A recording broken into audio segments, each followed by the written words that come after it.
Alright, let's talk about something that's been making waves in the music world recently, and it's not a new album drop or a chart-topping single.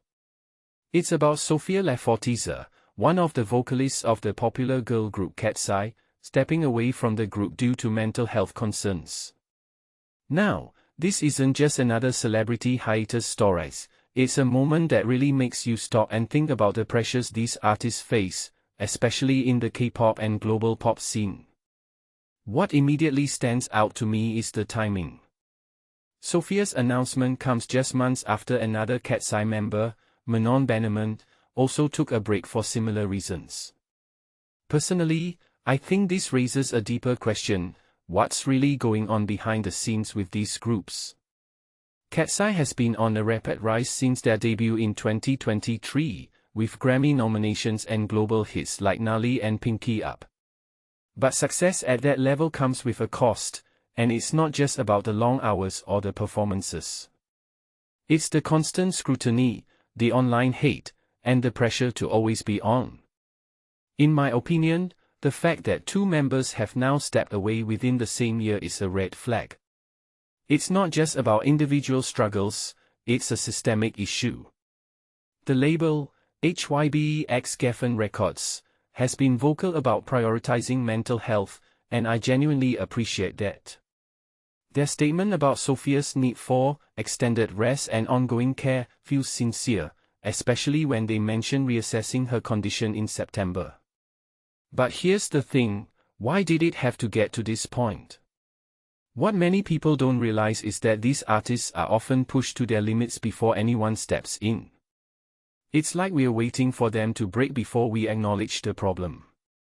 A detail I find fascinating is the mention of online death threats. Katseye has openly talked about receiving these since their debut.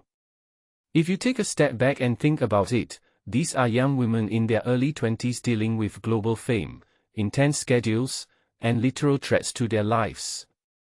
It's no wonder mental health becomes a breaking point. From my perspective, this isn't just a Katseye issue, it's an industry issue.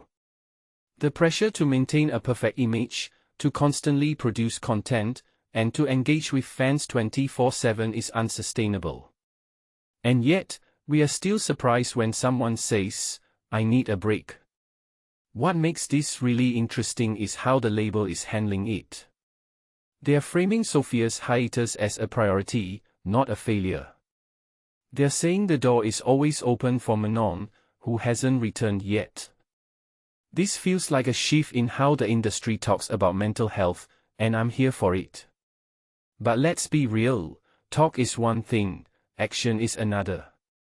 Are labels genuinely restructuring how they manage artists, or is this just PR damage control?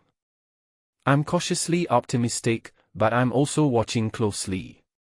If you think about the bigger picture, this situation is a mirror to how we consume music and idol culture.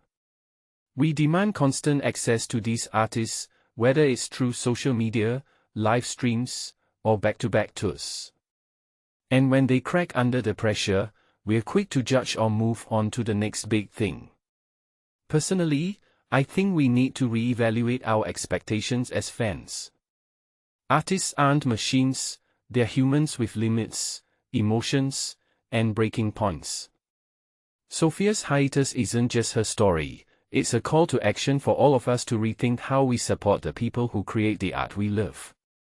So, here's my closing thought: what does it say about our culture when two members of a globally successful group need to step away within months of each other?